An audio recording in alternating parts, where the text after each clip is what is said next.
tool groupies, do-it-yourselfers, welcome to the Backwoods Mechanic channel. Today I'm going to show you how to do-it-yourself replace the front wheel bearing and hub on a 2007 Chevy Cobalt.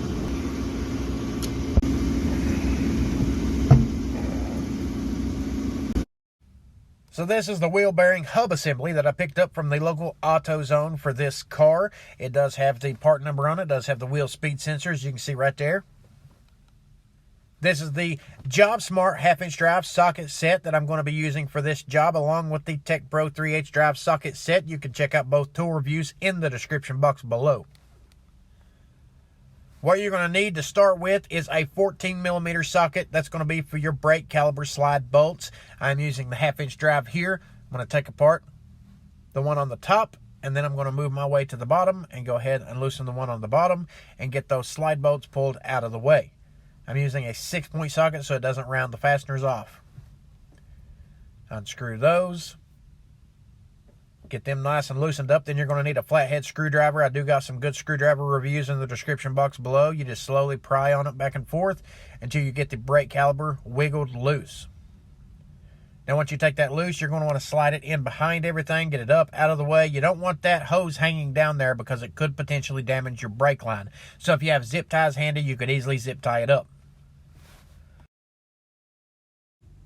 Now I'm putting the bolts right back where they go to. That way I don't lose them in the process of working on it. You're going to have the brake caliper mounting bracket that comes off next. It has two 15mm bolts that go into it. You're going to need to loosen those up. Now potentially you can use a ratchet, but using a breaker bar is going to give you a little bit more leverage, give you a little bit more power. You put a 6-point socket on those and you can get a little bit more of a grip on it. And then all you got to do is take it and slowly push or pull up on it, whichever side you're working on. We're working on the front driver's side here, so we're pulling up. Nice steady pressure, and it will break some of that Loctite loose that is on these. If they've never been took off before, they'll have Loctite on them, so you'll want to have a nice steady pull whenever you're pulling up on that. You don't want to round off anything. This particular breaker bar here, if you ain't got one, I want to use tools that basic people might need if you're intending on doing something yourself, so I went and picked up a $10 Hypertough breaker bar. Now we're back. Once we broke them loose, we put the ratchet back on here, the half-inch drive ratchet, and another 6-point socket, 15mm. Now we're down to the bottom one.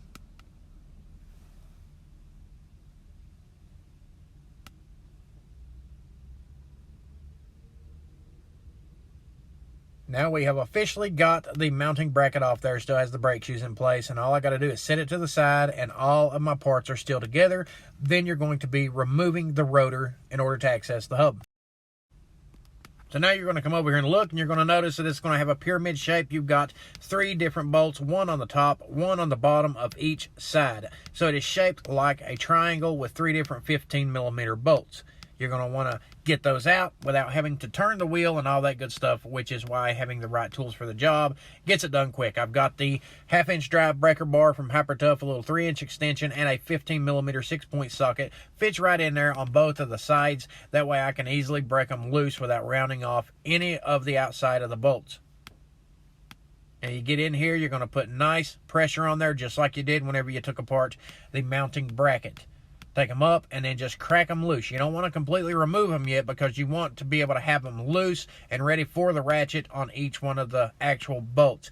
Afterwards, you can put the ratchet on there and take them loose. But first, you want to crack them loose. That way you can go outside to the outside hub nut and you can get that hub nut broke loose and start getting it off first. Once the hub nut's off, you can come back and get these off afterwards. That way they kind of hold everything in place and it helps keep pressure on there for you to do the job without any complications. After you got them broke out, you go the top one here. The top one, I had to get a 3/8 drive Tech Pro ratchet, a 6-inch extension, and a 15mm socket here because I did not have, with that particular tool set, a 6-inch extension. So instead, I used the 3/8 drive set, which had the 6-inch extension. It allowed me to get in there, had all the room I needed. I didn't have to move anything around too much. Minimal effort to get it broke loose. Now we're going to come to the hub nut socket. With the hub nut socket, you're going to either choose a 1 3/16 standard size socket, or you're going to want a 30mm, which is why the Job Smart set come in handy for this job, because it has the bigger size sockets.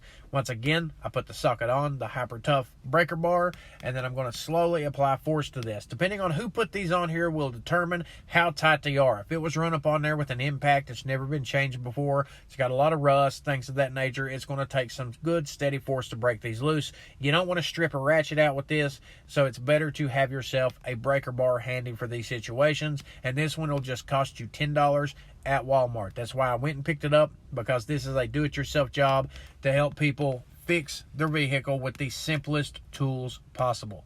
Now, as you can see, I had to turn it a little bit and then readjust it, and then I turn it some more. Once it gets a little bit looser is whenever I will put the ratchet on the actual hub nut and pull it off with the ratchet.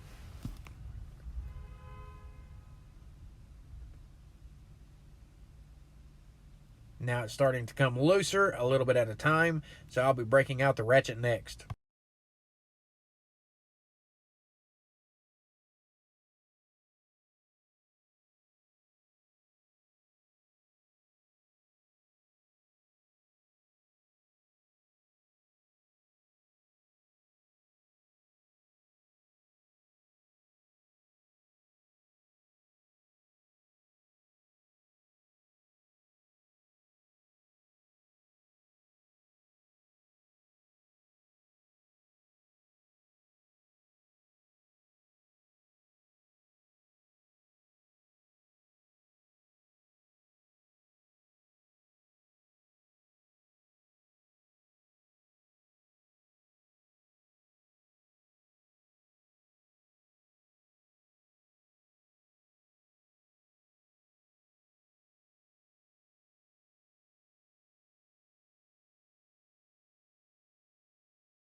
So now we're getting all of the bolts out of here, and once them bolts out of here, the next thing you're going to want to do is take something and beat around the actual hub assembly, around the triangle right there, because it has been there for a very long time. It was put in place. There's all kinds of rust around it. So you're going to want to get yourself a nice little 2.5-pound sledgehammer and something like a chisel. This one is just a big long bolt that's been grinded down with a sharp edge on it, so that I can reach in places like this and beat on it with the hammer. These things won't cost you much. If you don't have these kind of tools, go down and get you a little Hyper Tough sledgehammer like that one for $5 and just start beating around it. Beat around each side of it back and forth. Don't use a whole lot of force.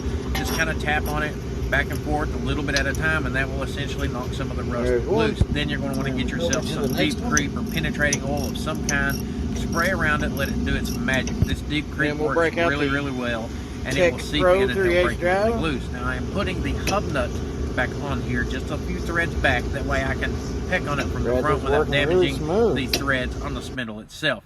Once you peck on it, it kind of knocks all that spline design back out of the actual hub, and then I will go all the way back around it again, and I will beat on it a few more times, back and forth, let the deep creep work, and then I'll start pecking a little bit harder, a little at a time, and as you can see, it has worked itself loose right there. Now, once it's worked itself loose, then you know that you're getting the job done. You're getting it out. I just pecked on it a few times, and I pulled the wheel bearing right off there. So this is off. It is out of the way.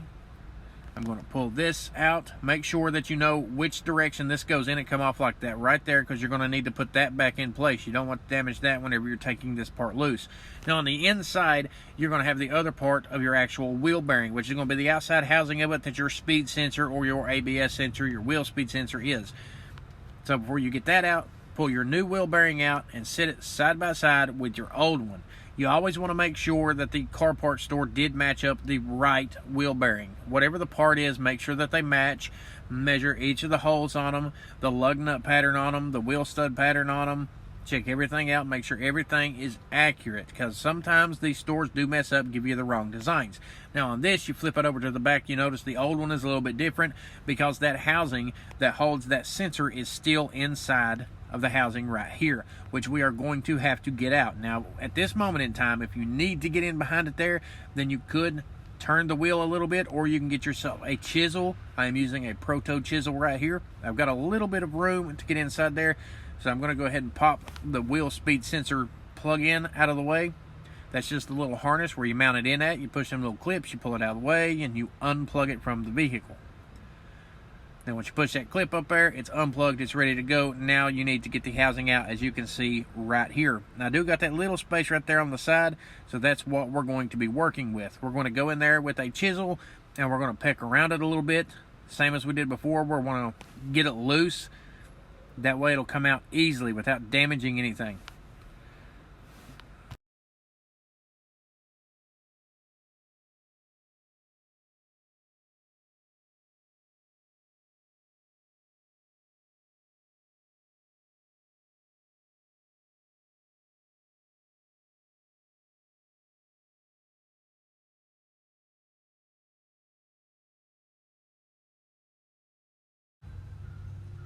Now once you've got that out of there, you'll notice that everything on the inside here is really dirty, so I'm going to take myself a little wire brush. This is one of the kind of brushes that you can get for plumbing, for reaming out pipes and stuff, cleaning on the inside of pipes. They work really good for this type of job because you can get in there without having to worry about it.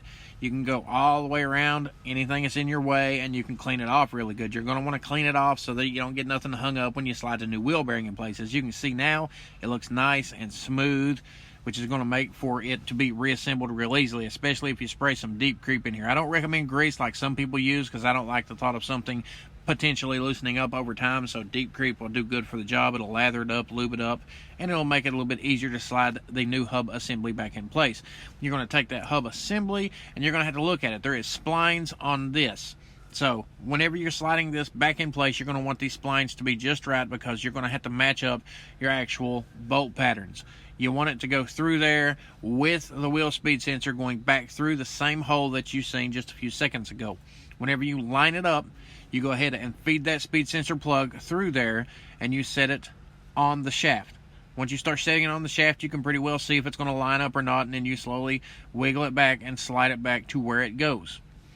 Now you're going to come back here and you're going to start your bolts. It's easier to start the bottom bolts first and then go up to the top bolt afterwards. And I wouldn't do anything with a ratchet or anything. I would just put them in there by hand enough to get this thing lined up so you know for sure that everything's going to go in smoothly. Work your way to the top one. Start getting the top bolt started here.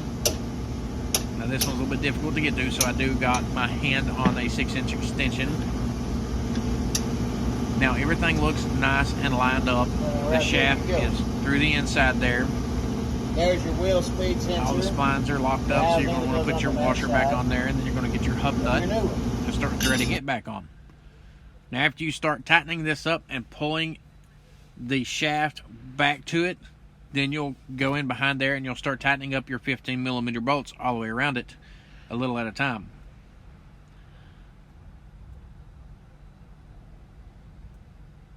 Now that I know everything is starting well, I'm going to go ahead and I'm going to start tightening these up. I'm not going to torque them down. I'm just going to get them nice and hand tight with the ratchet. I'm going to put a decent amount of pressure on there. That way I know that everything is where it is supposed to be at for whenever we tighten the hub assembly up, that it will put everything right where it needs to be. Go down with my 1/2-inch drive again.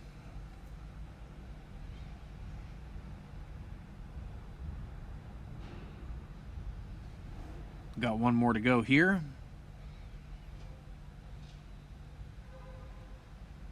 Now I've got all of those tightened up. I'm going to put my breaker bar on there, and I'm going to torque them down just a little bit with the breaker bar on each side, and then I'm going to come out here, get my ratchet, help run the hub nut back up on the shaft.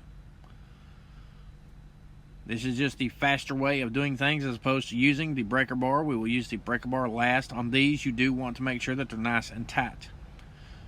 So after you get everything where it's supposed to be at, you take your ratchet. You don't want to strip your ratchet out. Like I said, you can easily strip your teeth completely out. You put your breaker bar back on there, and then you're going to want to put some nice solid pressure on this thing and make sure it is torqued down. It is better to use a torque wrench if you have one, or borrow one, or have a professional mechanic check the torque on it to torque it down. But for the most part on these, if you torque it down by hand and you put enough steady pressure on there and you feel confident about it, it will do perfectly fine.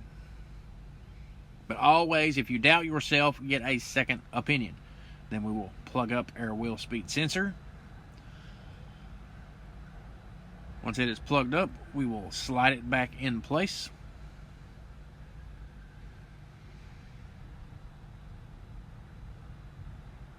Like so. Now you're ready to put back on your rotor. Go ahead, take it, put it back on, and then we'll start reassembling everything else. You're going to want to go ahead and get your mounting bracket that's going to hold your brake caliper. Now this goes on the inside. That's why if you put the bolts and the parts together, whenever you're taking it apart, you won't lose them, plus you'll know where they go. This will give you a good vantage point from the back side. I've already got the top 15mm started. I'm going to start the bottom one here, and then I'm going to put my ratchet on here, and I'm going to run these in from the top. And then I'm going to go down to the bottom, and then I'm going to work my way to the brake caliper and getting the slide pin bolt started.